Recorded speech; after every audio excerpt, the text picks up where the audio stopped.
Today's case is a particularly difficult one as it involves the death of 6-year-old Ellie Butler. She was brutally beaten by her own father, but the details are incredibly intense. For those of you who would like to hear more, let's get started with our story. Our story takes us across the pond to Sutton, a town in South London, to couple Ben Butler and Jenny Gray. Jenny attended acting school and achieved some success as a working actor. Ben did have previous employment, but could never keep a steady job as he had a very lengthy criminal record. He had been charged with theft, robbery, and intimidation of a witness. Ben had a previous run-in with the law for domestic violence against a past girlfriend. In March of 2006, while at a party in the club for Jenny's 30-year-old brother, Ben showed up. It didn't take long for the two to really hit it off, and only a handful of weeks after knowing each other, Jenny discovered that she was pregnant and Ben Butler was the father. On December 30th, 2006, a little baby girl was born. They named her Ellie Butler and called her their Ellie May. Since Ben and Jenny weren't officially a couple yet and had only known each other less than a year, they didn't live together. For most of Ellie's early life, she lived almost exclusively with her mother Jenny in her one-bedroom apartment in Sutton. Ben would make constant trips to the apartment to check in on Jenny and their baby, and the two seemed determined to make it work and co-parent their new child. However, it didn't take too long before Ellie was back in the same hospital that she was born in. While Ben was taking care of his daughter, she sustained burns to her head and hands. He rushed her over to the hospital, claiming that it was all an accident. He had placed a heater near her, and she simply rolled over and burned herself. Jenny brushed this aside and accepted that it was merely an accident. But this would not be an isolated trip to the emergency room. Only 6 weeks after her birthday, and only a week after her previous hospital visit, Ellie was back. Somehow, Ellie sustained injuries to her head, causing bleeding in the brain and behind her eyes, often symptoms from shaken baby syndrome. For those who might not know, shaken baby syndrome is incredibly serious. Oftentimes, being a new parent can feel stressful. The baby won't stop crying, or you don't know what it needs and you don't know how to console it. After hours of crying, you just can't take it anymore. Some caregivers become so irritated or enraged that they pick up their baby, their newborn, and violently shake it back and forth to get it to stop crying. Ben stated that Ellie had looked pale when Jenny dropped her off at his place. She looked unwell and eventually just slumped over after a few hours of being with him. He panicked and called an ambulance. However, he felt like the emergency services were taking far too long, so he called up a friend with a vehicle and they rushed over to the St. Helier Hospital. Something very suspicious about each of these accidents is the only person who was with Ellie at the time was Ben Butler. Social services were called to the hospital when it was clear to doctors what they were dealing with. The police arrived soon after and took Ben into custody for suspicion of bodily harm. Soon after this, it was clear that Ellie was not safe in her father's home and needed to be brought into other care. During a fact-finding trial, the judge found that Ben was responsible for the burns and the brain injury to his not even 9-month-old daughter. When it came to selecting who Ellie's guardian was going to be, Jenny was almost immediately ruled out. Just because she was the mother didn't mean she was the safest place to go. The judge ruled in favor of Jenny's parents, Neil and Linda, granting them temporary custody over their granddaughter. Ben was charged with grievous bodily harm towards his baby girl and was sentenced to 19 months in prison because of it. But in October of 2007, he was released as evidence was still under review. Well, 3 judges ruled in favor of Ben, saying that the prosecutors failed to prove, based on medical examiner statements, that Ben was 100% responsible for Ellie's injuries. And without complete, undeniable proof, who was to say that Ben really did harm his own child? So where does Jenny fit into all of this? What did she think of the situation? Well, while Jenny was sad for her daughter and the trips to the hospital, she believed that Ben was an innocent man. She stood firm that he was a good, caring father and could never be capable of harming their child. She stood by him. Because of the overruling, Ben was let go and walked away a free man. During all of this, and even a few years after, Ellie was still in the care of her grandparents, who absolutely adored her. Ben put up a major fight in the attempt to have Ellie returned to his care. He felt that the justice system was rigged and unfair. Surprisingly, after lengthy tirades of innocence, a judge ruled that Ben was indeed treated unfairly. Ellie was ultimately returned to his care in 2012. After taking care of their granddaughter for many years, Neil and Linda were adamant that returning Ellie to Ben and Jenny's care was a bad decision. In fact, Ellie had zero interest in staying with her parents either. By this time, Jenny and Ben had moved in together and even given birth to a second child. They wanted to be seen as a unified front, a loving family, and a strong couple who would take care of a child. In emails between the grandparents and a court-appointed social service worker, it was clear that Ellie was scared to be around her parents. Ellie has started asking, why does she have to go live with mommy? Because she does not want to.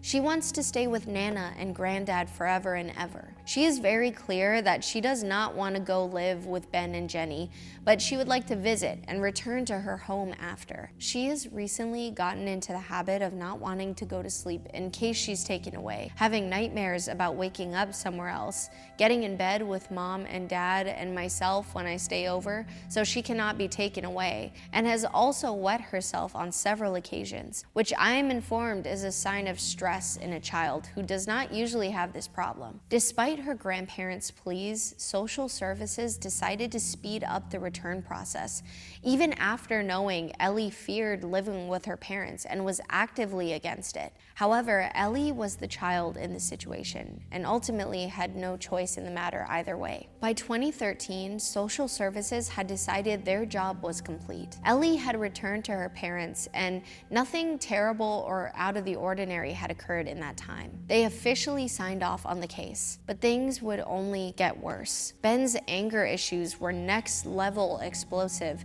and he had no issue screaming or cursing at Jenny while in the presence of his 6-year-old daughter. It wasn't uncommon for Jenny to be seen with bruises on her body. At one point, she even broke her shoulder, but neither her mother or father sought out medical assistance for her injury. Ben felt down on his luck. He was unemployed, a stay-at-home dad, and Jenny was the main provider for the family. His ego was massively bruised. He felt like he was useless and took his anger out on both his wife and children. Sadly, his temper would become fatal for their little girl, Ellie. On October 28, 2013, while Jenny was at work, she received a phone call from Ben around 12:46 p.m. She didn't answer. After this, he texted her the word "answer." Phone records indicate that she called him back, and the two only spoke very briefly. CCTV footage shows Jenny leaving her office in a hurry and running to catch transportation over to the home the couple shared. Just before 2 p.m., Jenny arrived at the home in a taxi. What happened next is chilling. Hello, can you hear me? Yeah, I can hear you. I need an address so I can get some help to you. Yeah, it's all just fine.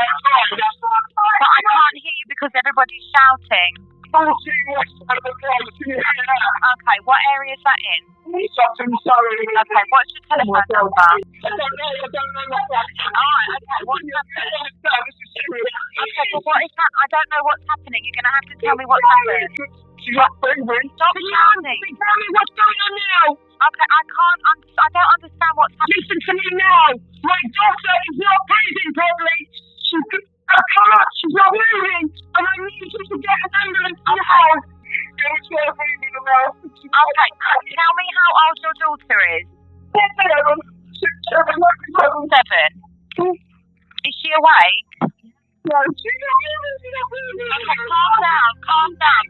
Right, you need to listen to me. You need to calm down so I can help you. Now, is your daughter awake or not awake? Okay, is she breathing? No, she's not. Okay, you need to calm down so I can help you, okay?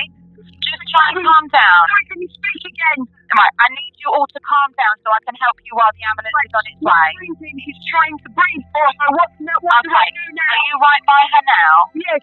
Right, lay her flat on her back on the floor for me. She's already on her back Right, on the floor. kneel next to her and look in her mouth for any food or vomit. Where I live. I had a lot of hard not moving. Feels weird. I don't know. There's nothing in her mouth. Right, okay, now place your hand on her forehead, your other hand under her neck, and then carefully tilt her head back for me. Can you be quiet and carefully do what for you? You need to tilt her head back so her chin is pointing towards the ceiling. That's done. Right, can you feel or hear any breathing? What was that? What happened? No, I can't. You can't. Okay, well I'm gonna tell you how to give mouth to mouth, okay? Like, can you put it on loudspeaker and everybody be quiet? Yeah, the button was where it was on it.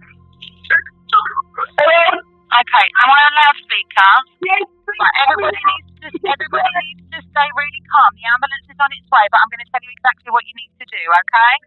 So with her head carefully tilted back, pinch her nose close, and completely cover her mouth with your mouth. And then blow 2 regular breaths into the lungs, about 1 second each. Okay, keep calm, okay? I'm helping you until the ambulance gets there. I can't hear. Right, And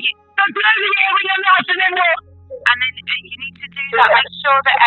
Make sure that it's just enough to make the chest rise with each breath, okay? Is she breathing? she's not. She's not. Okay, well, I'm going to tell you how to do resuscitation, okay? Please hurry up. Yeah, the ambulance is on its way. Right, you need to stop talking and listen to what I'm saying to you, okay? Please, it's really important because the ambulance is on its way and I'm telling you what to do until it gets there, okay? Do you understand? The ambulance is on its way while I'm speaking to you. Please listen to me. It's not delaying any help me speaking to you, okay? Just before 3 p.m., emergency services received a phone call from a frantically screaming and crying Jenny Gray. But what happened? According to the couple, Ellie had hit her head while jumping up and down on her bed watching Peppa Pig, but now was cold to the touch, not breathing, and not responding to anything. In reality, things were much worse. Ellie had suffered horrific injuries to her head. They were described as being so intense that they were comparable to someone who had just been in an intense car wreck. There was no possible way Ellie could have gotten these injuries from a minor bonk on the head or a fall at home. And by her state, when the paramedics arrived, she had been unconscious for quite some time. The phone call Jenny and Ben made to 999 was an act. Sadly, at around 4 p.m., Ellie Butler was pronounced dead. Her injuries to her brain, skull, and eyes were too severe to come back from. She had only been in her father's care for a few months. Just a few hours later, Ben was taken into custody as he was suspected for her murder, and Jenny was brought in for questioning. In the interrogation room, Jenny put on a fairly convincing act. She cried without producing any tears, rubbed her hands together, and used a tissue as a prop. When the forensics team began their investigation, they stated that the severity of Ellie's injuries were unlike any that they had ever seen before. No accidental head injury would have looked like a high-speed car crash.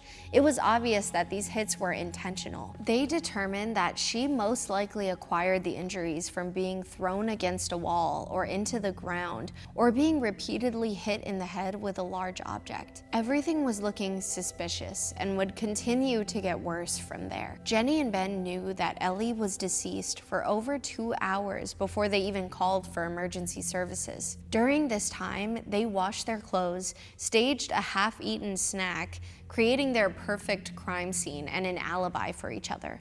During the trial, Jenny's defense team claimed that she was so enamored with Ben that she would do absolutely anything to protect him, even though he was a verbally and physically abusive partner. Text messages and letters were shown, claiming Ben's abusive, volatile behavior towards Jenny and the children. In a letter brought forward in court, it listed 10 points of Ellie's poor behavior. Lying, not doing as she's told, does not listen or pay attention, constantly answers back, argues, constantly manipulative, feel you can't trust her, acts like a child prior to her years. We feel she's aware she's doing this. Keep in mind, Ellie was a 6-year-old child. But even so, Jenny continued to back her boyfriend, even after murdering their child. For over 10 weeks, the jury heard about the violent, toxic relationship Jenny and Ben supposedly had. The verbal abuse had quickly turned into scary violence, which ultimately ended them in this situation. Jenny stood strong and said that the only reason she refrained from telling the truth was because she believed Ben to be a good and innocent man. In June of 2016, Ben was sentenced to a minimum of 23 years in prison. The judge described his crimes as wicked and a cynicism and selfishness on an almost unbelievable level. Despite the facts stacking up heavily against Ben, he continued to state his innocence. As for Jenny, she was thrown in jail for 42 months for her connection to the crime. She admitted to trying to throw off the investigation, and both of them were charged with child cruelty. Even after everything they had gone through, the lies, the cover-ups, Jenny still said that she loved and cared for Ben. Although she was sad for the death of her daughter, she would always love the support he had for her. To me, it seems fairly obvious what occurred. Despite Ben's constant claim for innocence and Jenny's backing of that, they knew what they were doing. Ellie had been hurt multiple times at the hands of that man, just weeks after she was born. Ben had anger issues, took them out on Jenny and Ellie, and in the end, he couldn't restrain himself from violently murdering an innocent 6-year-old child who had no way to protect herself. The system failed this little girl. Her grandparents did everything in their power to keep her safe, but even they were turned away. Now her grandfather has to live with the knowledge that someone could have done something but chose not to, that his daughter is the reason his granddaughter is no longer living. I know this case is intense, so I want to thank you for sticking around. What are your thoughts on this one? Do you think social services failed to protect Ellie from her parents? Do you think Jenny should have received a harsher punishment? She might not have directly physically hurt her daughter, but the lengths she went to protect her murderer are despicable. Feel free to leave a comment down below. Until next time, I'm your host Brandi, and this is Killer Bites.